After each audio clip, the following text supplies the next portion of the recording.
بسم الله الرحمن الرحيم والعاديات ضبحا فالموريات قدحا فالمغيرات صبحا فأثرن به نقعا فوسطن به جمعا إن الإنسان لربه لكنود وإنه على ذلك لشهيد وإنه لحب الخير لشديد أفلا يعلم إذا بعثر ما في القبور وحصل ما في الصدور إن ربهم بهم يومئذ لخبير.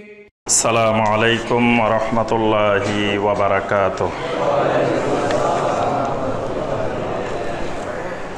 সূরা আল আদিয়াত, সূরা আল আদিয়াত। এই সূরাটি মাক্কি সূরা। এই সূরার আলোচ্য বিষয় হলো, এই সূরাটির মধ্যে আল্লাহ সুবহানাহু ওয়া তাআলা মক্কার মুশরিকদের দাম্ভিকতার বর্ণনা তুলে ধরেছেন। নবী সাল্লাল্লাহু আলাইহি সাল্লামের দাওয়াতের পরে মুশরিকদের মধ্যে যে দাম্ভিকতা বেড়ে গিয়েছিল, সেই দাম্ভিকতা, সেই অহংকারকে রব্বুল আলামিন তুলে ধরে এরপরে তাদেরকে কিয়ামতের ময়দানের আখিরাতের ভয় দেখিয়েছেন। মানে প্রথমে তাদের দাম্ভিকতার অহংকারের বর্ণনা দিয়েছেন, এরপরে তাদের এই অহংকার যে একদিন চূর্ণ হয়ে যাবে, বিচূর্ণ হয়ে যাবে, ধ্বংস হয়ে যাবে এবং কিয়ামতের ময়দানে আল্লাহর সামনে তাদেরকে জবাবদিহি করতে হবে, এই বিষয়গুলো রব্বুল আলামিন এই সূরা আল আদিয়াতের মধ্যে তুলে ধরেছেন। আল আদিয়াত, আদিয়াত মানে তেজি ঘোড়া, ঘোড়া যেগুলো সবচেয়ে তেজি, পাওয়ারফুল, শক্তিশালী, সেগুলোকে বলা হয় আল আদিয়াত। তেজি ঘোড়ার নামে আল্লাহ পাকে সূরাটা রেখেছেন। এখানে তেজি ঘোড়া বলতে কাদেরকে বুঝাইছে বলেন দেখি? জি, মক্কার মুশরিকদেরকে। মক্কার মুশরিকেরা তেজি ঘোড়ার মতো মানে পাওয়ার দেখাইতেছে। আল্লাহ রাসূল সাল্লাল্লাহু আলাইহি সাল্লামকে তারা দুর্বল মনে করতেছে, আর তারা মনে করতেছে তারা খুব তেজি, শক্তিশালী, পাওয়ারফুল হর্স, পাওয়ারফুল ঘোড়া হয়ে গেছে এরা সব। তা আল্লাহ সুবহানাহু ওয়া তাআলা এই জন্য সূরা আল আদিয়াত নাজিল করে বলে দিয়েছেন যে পাওয়ার দেখাইতেছ, কিন্তু সব পাওয়ারের উপরের পাওয়ার। ইন্নাল্লাহা আলা কুল্লি শাইইন কাদির, সকল শক্তির উপরে মহাশক্তিমান আল্লাহ রাব্বুল আলামিন আছেন এবং তিনি তোমাদের এই সব কিছুর জবাবদিহিতার তোমাদের থেকে নিবেন, সেই বিষয় বর্ণনা করে আল্লাহ পাক সূরা আল আদিয়াত নাজিল করেছেন। ঘোড়া আল্লাহ রাব্বুল আলামিন এমনভাবে সৃষ্টি করেছেন, এটার ভিতরে আল্লাহ পাক এমন এক পাওয়ার, এমন এক শক্তি দিয়েছেন। আজকের দুনিয়াতে যত ইঞ্জিন আছে, হর্স পাওয়ার, এটা কত ঘোড়ার ইঞ্জিন, এত ঘোড়া, এত ঘোড়া, ঘোড়ার শক্তি দিয়ে ইঞ্জিনের পাওয়ারটা মাপা হয় যে এটা এত ঘোড়ার ইঞ্জিন, এটা এত ঘোড়ার, এটা এত ঘোড়ার। তাহলে ঘোড়াকে আল্লাহ পাক এই ইঞ্জিন মাপার, শক্তি মাপার, পাওয়ার মাপার একটা মাধ্যম বানিয়ে দিয়েছেন। সুবহানাল্লাহ। এই জন্য আল্লাহ পাক ঘোড়াকে আকৃষ্ট করে দিয়েছেন। দুনিয়াটাকে সুশোভিত করার পিছনে আল্লাহ পাক কয়েকটা জিনিসের নাম বলছেন। যুয়্যিনা লিন-নাসি হুব্বুশ শাহাওয়াতি মিনান নিসা, রব্বুল আলামিন দুনিয়াকে সুশোভিত করেছেন প্রথমে নারীদেরকে দিয়ে, নেসাদেরকে দিয়ে। ওয়াল বানিনা, 2 নম্বরে সন্তান সন্ততি, ছেলে মেয়েদেরকে দিয়ে। 3 নম্বরে ওয়াল কানাতিরিল মুকান্তারাতি মিনাজ যাহাবি ওয়াল ফিদ্দা, রাশি রাশি স্বর্ণ রূপা সম্পদ দিয়ে আল্লাহ দুনিয়াটাকে সুশোভিত করেছেন। 4 নম্বরে রব্বুল আলামিন সাজিয়েছেন ওয়াল খাইলিল মুসাওয়ামা, চিহ্নিত ঘোড়া দিয়ে, চিহ্নিত ঘোড়া দিয়ে। তাহলে চিহ্নিত ঘোড়া দিয়ে আল্লাহ পাক দুনিয়াকে সুশোভিত করছে। এই চিহ্নিত ঘোড়া মানে কি? ইঞ্জিন। আজকে দেখেন সবাই চায় যে তার একটা গাড়ি থাকুক, চায় না সবাই? দুনিয়াটাকে আল্লাহ পাক এই গাড়ি দিয়ে, এই জন্য আল্লাহ পাক গাড়ি বলেন নাই, বলছেন কি ওয়াল খাইলিল মুসাওয়ামা, চিহ্নিত ঘোড়া। চিহ্নিত ঘোড়া দিয়ে সুশোভিত করছেন। এই ঘোড়া মানে গাড়ি, সবার আকর্ষণীয় জিনিস, সুশোভিত জিনিস, সবাই চায় তার একটা ভালো মানের খুব দামি একটা গাড়ি থাকবে। তা আল্লাহ সুবহানাহু ওয়া তাআলা এই সূরা আল আদিয়াত, তেজস্বী ঘোড়া, তার কসম করে আল্লাহ পাক কয়েকটি কথা বলছেন। রব্বুল আলামিন প্রথমে বলেন ওয়াল আদিয়াতে দাবহান, ওই তেজস্বী ঘোড়াগুলোর কসম, যেই ঘোড়াগুলো দাবহান রেশারব সহকারে চলে। রেশারব মানে ঘোড়া যখন আপনার খুব দ্রুত গতিতে, তেজস্বী গতিতে চলে, তখন ঘোড়ার মুখ থেকে এক ধরনের আওয়াজ বের হয়, একটা আওয়াজ আসে, ওই আওয়াজটাকে বলা হয় দাবহান। এটা ঘোড়ারও হইতে পারে বা অন্যান্য প্রাণীরও হইতে পারে। দৌড়ানোর সময় যে আওয়াজটা বের হয়, ওই আওয়াজটার নাম হলো দাবহান। আল্লাহ সুবহানাহু ওয়া তাআলা বলেন ওয়াল আদিয়াতে দাবহান, ওই রেশারব সহকারে, ওই আওয়াজ সহকারে যেই ঘোড়াগুলো লাফায় দৌড়ায়, সেই ঘোড়াগুলোর কসম। ফাল মুরিয়াতে কাদহান, যেগুলো এমনভাবে দৌড়ায় যেগুলোর খুরগুলো খুব তীক্ষ্ণ। মানে ঘোড়ার মধ্যে ওই ঘোড়াগুলো বেশি শক্তিশালী, জেহাদের ময়দানে বা যুদ্ধের ময়দানে মারামারির মধ্যে ওগুলোই বেশি কাজে লাগে, যেগুলোর খুরগুলা, পায়ের খুরগুলা খুব তীক্ষ্ণ ধারালো, সেগুলো বেশি দৌড়াইতে পারে। ফাল মুগীরাতে সুবহা, যেগুলো সকালবেলায় যে ঘোড়াগুলো প্রত্যুষে বের হয়ে যায়। প্রত্যুষে বের হয় কেন? সকালবেলায় বের হয় কেন? সকালবেলায় বের হয় যুদ্ধের জন্য। যখন মানুষ রওনা দেয় সকালবেলায় রওনা দেয়, সন্ধ্যাবেলায় রওনা দেয় না। যখন কোনো যুদ্ধের জন্য, মারামারির জন্য রওনা দেয়, এই জন্য সকালবেলার সফরটা সুন্নাহ। নবী সাল্লাল্লাহু আলাইহি ওয়াসাল্লাম বলছেন তোমরা দূরে যখন কোথাও সফরে বের হবে, সকালবেলায় প্রত্যুষে বের হবে। সুবহানটা, সকালবেলাটা বরকতময়। নবী সাল্লাল্লাহু আলাইহি ওয়াসাল্লাম যখন কোনো সফর থেকে রওনা দিতেন, তখন রাত যখন বেশি হয়ে যেত, নবী সাল্লাল্লাহু আলাইহি ওয়াসাল্লাম সফর বন্ধ করে সেখানে বিরতি দিতেন, আবার সলাতুল ফজর আদায় করে নবী সাল্লাল্লাহু আলাইহি ওয়াসাল্লাম খুব দ্রুত গতিতে সফরে আবার বেরিয়ে যেতেন। এই জন্য আল্লাহ পাক এখানে বলছেন ফাল মুগীরাতে সুবহা, যেই ঘোড়াগুলো সকাল সকাল সাজসজ্জা সহকারে বেরিয়ে যায়। ফাআসারনা বিহি নাকান, যেখান দিয়ে যায় সেখান দিয়ে তাদের খুরের চিহ্ন রেখে যায়। মানে যখন জোরে একদল ঘোড়ায় কোনো জায়গা দিয়ে গেছে, তার পিছনে মরুভূমির মধ্যে দাগ পড়ে থাকে। ফাওয়াসাতনা বিহি জামআ, এমন তীক্ষ্ণভাবে লাফিয়ে লাফিয়ে যায় শেষ পর্যন্ত শত্রু দলের সৈন্যের ভিতরে ঢুকে পড়ে। মানে এত তীক্ষ্ণভাবে আসে, ফাওয়াসাতনা বিহি জামআ, ওই শত্রু সমাবেশ, শত্রু পক্ষের দলের ভিতরে ঢুকে যায়।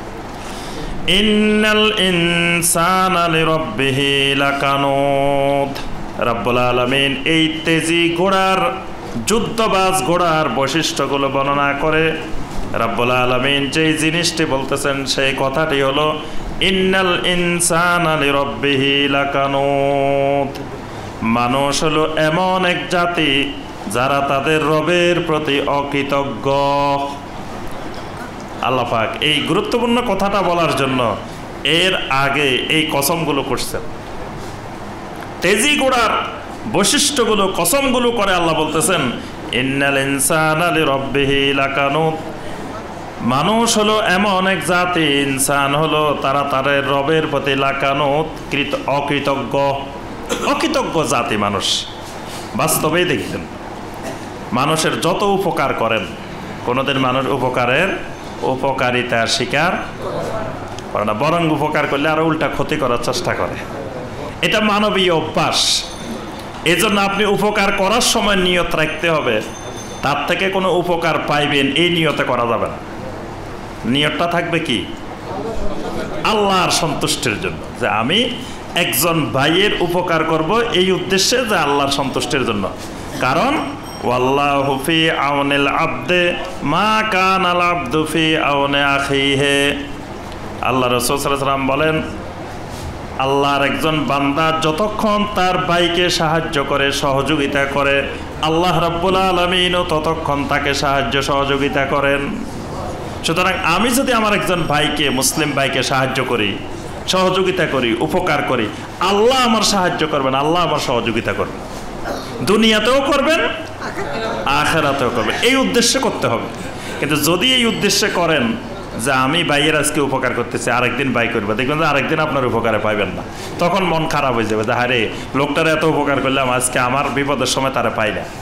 আর যদি আল্লাহর সন্তুষ্টির জন্য করেন, মন খারাপ হবে না। হ্যাঁ, সেই উপকার করুক আর না করুক, তার থেকে আমি কিছু পাই আর না পাই, আমি তো আমার আল্লাহ সন্তুষ্টি পাই গেছি। আমার আল্লাহ আমার সহযোগিতা করবেন, এবং এমন লোক দিয়ে করবেন যেটা আমি কল্পনাও করব না, কারণ এটা আল্লাহর ওয়াদা। ওয়াল্লাহু ফি আউনিল আবদে মা কানাল আবদু ফি আউনি আখি। এই কথাটাই আল্লাহ পাক বলছেন, ইন্নাল ইনসানা লিরাব্বিহি লাকানুত। মানুষ তার রবের প্রতি অকৃতজ্ঞ, কারণ প্রতিদিন সকাল থেকে সন্ধ্যা পর্যন্ত, সন্ধ্যা থেকে সকাল পর্যন্ত একজন মানুষ তার রবের কত কোটি কোটি টাকার নেয়ামত ভোগ করে। হিসাব করেন 24 ঘন্টার মধ্যে কত কোটি টাকার নেয়ামত আপনি আমি ভোগ করতেছি। প্রতিদিন আমি আপনি যে শ্বাস প্রশ্বাস নিতেছি, কি পরিমাণ অক্সিজেন ব্যবহার করতেছি, যদি মিটার বসানো থাকতো, বিল দেওয়া লাগতো, তাহলে বুঝে আসতো। যদি আল্লাহ পাক মিটার বসাই দিতেন শরীরে, যে তোমরা যে শ্বাস প্রশ্বাস নিতেছ, এই অক্সিজেনের বিল দাও। তারপরে প্রতিদিন পানি পান করতেছি, পানি পানের যদি বিল বসাই দেওয়া হইতো। রাব্বুল আলামিনের দেওয়া যে শরীর ব্যবহার করতেছি, এই শরীর আমরা কিনছি নাকি? কি বলেন? শরীরের যে পার্টসগুলো আছে এগুলো কিনছেন? এগুলো ফ্রি পাইছেন। আল্লাহ সুবহানাহু ওয়া তাআলা কত মূল্যবান, এবং এক একটা পার্টসের দাম কত। সারা দুনিয়ার সমস্ত সম্পদ বিক্রি করলেও একটা পার্টসের দাম হবে না। সুবহানাল্লাহ। আপনাকে আমাকে যদি বলে তোমাকে সারা দুনিয়া দিয়ে দিব, তোমার চোখটা দিয়ে দাও, দিবেন? দুনিয়া দিয়ে কি হবে? আমি দেখতেই পারবো না, আমার দুনিয়া দিয়ে কি হবে? সারা দুনিয়া দিলেও আপনি চোখ একটা দিবেন না। তাহলে বোঝা যায় একটা চোখের দাম সারা দুনিয়ার সমস্ত সম্পদের চাইতেও। এই জন্য নবী সাল্লাল্লাহু আলাইহি ওয়াসাল্লাম বলছেন, ধনী হলো ওই ব্যক্তি যে গারান নফস, যে নফসের দিক থেকে ধনী, অর্থাৎ যার কাছে একটা সুস্থ শরীর আছে, শরীরের অঙ্গ প্রত্যঙ্গগুলো আছে, তার কাছে দুনিয়ার সমস্ত সম্পদের চাইতে বেশি সম্পদ আছে। সুবহানাল্লাহ। তাহলে শরীরটা কত কোটি কোটি কোটি টাকার সম্পদ। এই সম্পদ আমি আপনি ব্যবহার করে যাচ্ছি, অথচ রবের জন্য কি করি? রব মাত্র 5 বার সলাৎ ফরজ করছেন, সেই 5 বারের সলাৎটাই ঠিক মতো আদায় করি না। তাহলে এই জন্য আল্লাহ বলতেছেন, ইন্নাল ইনসানা লিরাব্বিহি লাকানুত। মানুষের অভ্যাস হলো এরা সবচেয়ে বেশি তার রবের প্রতি অকৃতজ্ঞ। ওয়া ইন্নাহু আলা যালিকা লাশাহিদ। আর তারা এই সব নেয়ামতের সব কিছুর উপরে সাক্ষ্যদাতা, শাহিদ, মানে সব দেখার পরেও তারা অকৃতজ্ঞ থাকে। তারা কিন্তু সব জানে, আল্লাহর যে সব নেয়ামত ভোগ করতেছে, আল্লাহর কি কি নেয়ামত সেই ভোগ করতেছে, সব কিন্তু তা জানা আছে। জানা থাকার পরেও সে অকৃতজ্ঞ। সে তো নিজের মন থেকে চিন্তা করে বলতে পারে, আমি আল্লাহর দেওয়া একটা শরীর, কোটি কোটি টাকা সম্পদ ব্যবহার করতেছি, আমার আল্লাহর জন্য তো আমার কিছু করা উচিত। এটাই তো তার মনে আসার কথা। কিন্তু সব জানে আল্লাহর দেওয়া সব ব্যবহার করতেছে, কিন্তু সে আল্লাহর জন্য কিছু করতে, ইবাদত করতে রাজি নেই। ওয়া ইন্নাহু লিহুব্বিল খায়রি লাশাদীদ। এদের অভ্যাস হলো এরা ভালো জিনিসের পিছনে এদের লোভ লালসাটা খুব বেশি। সুবহানাল্লাহ। হুব্বিল খায়র মানে যে জিনিসে তার দুনিয়াতে উপকার হইব, এইরকম জিনিসের জন্য লাশাদীদ, সে অত্যন্ত কঠোর। মানে তার জীবন গেলেও এটা তার লাগবে, আরেকজনকে মারি হলেও তার লাগবে, যেভাবে হোক তার দরকার। কারণ এটার মধ্যে হুব্বুল খায়র। সে মনে করতেছে যে এটার দ্বারা আমি দুনিয়াতে কয়দিন খুব আরামে থাকতে পারবো, খুব শক্তির সাথে, পাওয়ারের সাথে থাকতে পারবো। এই জন্য হুব্বুল খায়রকে তারা মানুষ খুব বেশি পছন্দ করে। আল্লাহ পাক বলেন, আফালা ইয়ালামু ইযা বুসিরা মা ফিল কুবুর। সে কি জানে না যখন তাকে কবরের ভিতর থেকে পুনরুত্থান করা হবে, কবরের থেকে তাকে তোলা হবে, ওয়া হুসসিলা মা ফিস সুদূর, তার ভিতরে যা কিছু আছে সব কিছু বের করে নিয়ে আসা হবে। ইন্না রাব্বাহুম বিহিম ইয়াওমা ইযিল লাখাবীর, আর সেদিন তাকে তার রবের সামনে সব কিছুর জবাবদিহি করতে হবে। সুবহানাল্লাহ। সে কি এটা ভুলে গেছে? সে কি এটা জানে না? তার রবের কাছে একদিন তাকে হাজির হইতে হবে। তার সাথে করে যা নিয়ে গেছে এই সব কিছু তার থেকে বের করা হবে, সব কিছুর খবর তার থেকে নেওয়া হবে। এবং ওই দিনের লাখাবীর সব কিছুর খবর দাতা, সংবাদদাতা হলেন আল্লাহ রাব্বুল আলামিন। মানে সে কোনো কিছু লুকাইতে পারবে না, সব সেদিন রাব্বুল আলামিন প্রকাশ করে দিবেন। সুবহানাল্লাহ। অর্থাৎ রাব্বুল আলামিন এখানে বোঝাতে চাচ্ছেন যে এই মক্কার মুশরিকেরা তেজি ঘোড়ার মতো এত পাওয়ার দেখিয়ে, শক্তি দেখিয়ে শেষে কি হবে? তার ঠিকানা হবে মাহফিল কবুর, ঠিকানা হলো কবর। তো এত শক্তি কবরে কি যাবে? শক্তি, সামর্থ্য, সম্পদ, এইসব কিছু কি কবরে যাবে? কিছুই যাবে না। কবরে সে খালি খালি চলে যাবে, কিছুই নিতে পারবে না। আর এই যে দুনিয়াতে অল্প সময়ের জন্য সে এরকম অবস্থা করছে, এইটার জবাবদিহিতা রাব্বুল আলামিনের কাছে, খাবীরের কাছে, যিনি সব কিছুর খবর রাখেন, সে খাবীরের কাছে খবর আছে এবং তাকে খবর সেদিন আল্লাহ পাক জানিয়ে দিবেন। রাব্বুল আলামিন আমাদের সবাইকে কিয়ামতের ময়দানের জন্য প্রস্তুতি নেওয়ার, নিজেদের আমলের, নিজেদের আত্মসমালোচনা নিজেরা করার আল্লাহ পাক আমাদেরকে তৌফিক দান করুন। অন্যের সমালোচনা, অন্যের দিকে আমরা যতটুকু গবেষণা করি, অন্যের দিকে তাকাই, নিজের দিকে যদি সেই পরিমাণ তাকাইতাম, আমরা সবাই মুখলেস, দিনদার, সালেহীন হয়ে যেতাম।